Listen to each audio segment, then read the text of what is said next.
One of the Middle East's bloodiest conflicts is also one of its most overlooked. It's not Syria or Iraq, it's in a different place entirely, Yemen.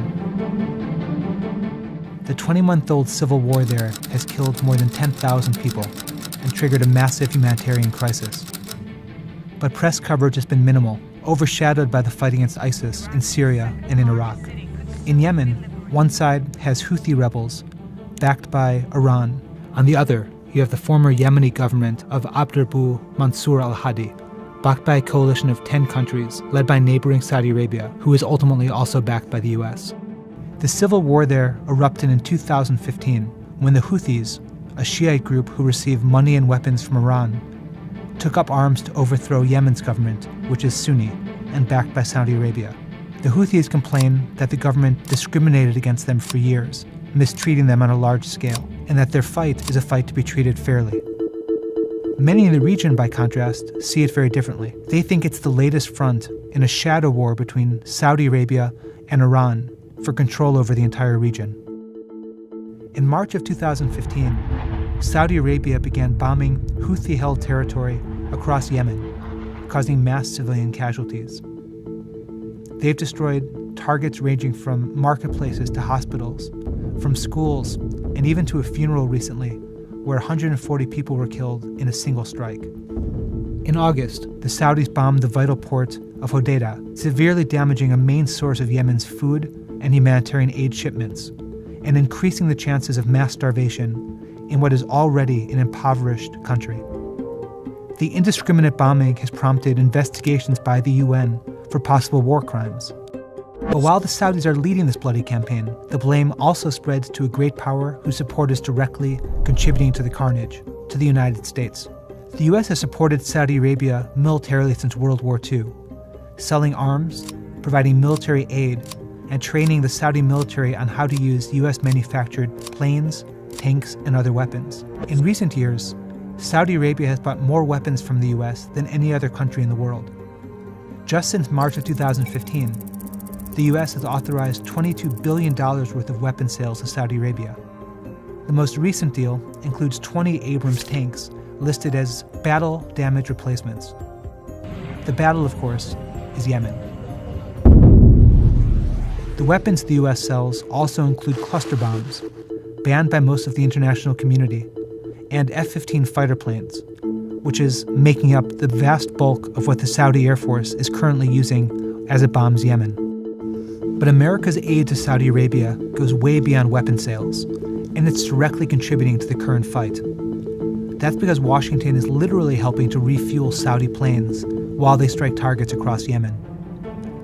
When the Saudis asked the US to refuel one of their planes, giant American tankers like the KC-135 Stratotanker take off from the Incirlik Air Base in Turkey or from US carriers in the Arabian Sea.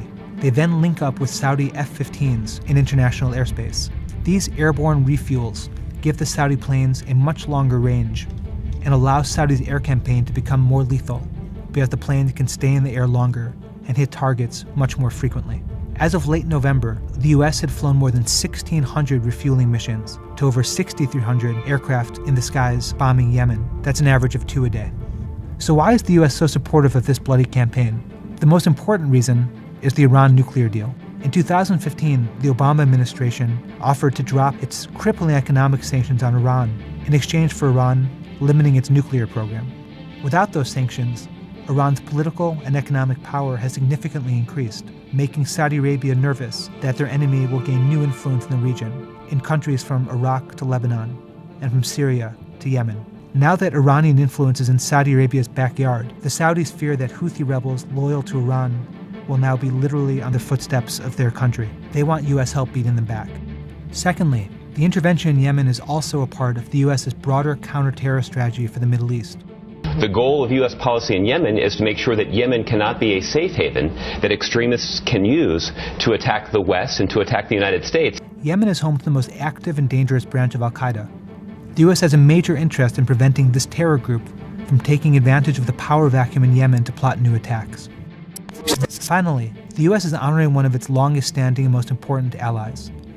Since World War II, Saudi Arabia has been a vital partner against communism and now terrorism.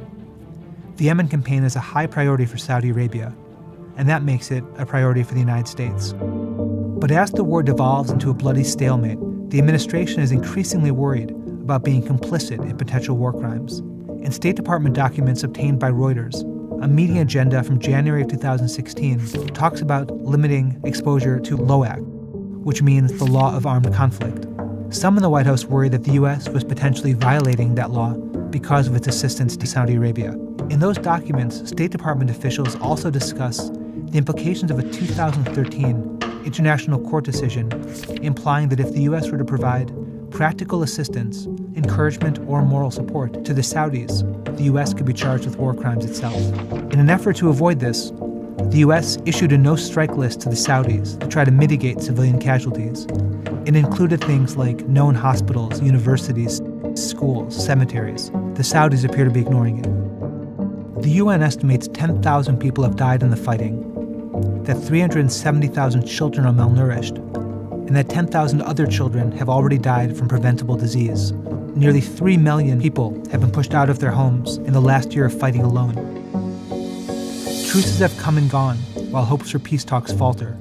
The Houthis continue to run the government in the capital of Sana'a, raising questions about what Saudi Arabia has actually accomplished, and whether any of it could possibly be worth the cost. Here at home, in Congress, some lawmakers from both parties have talked about stopping weapons sales to Saudi Arabia until it does more to keep the air-worn Yemen from causing massive human rights abuses.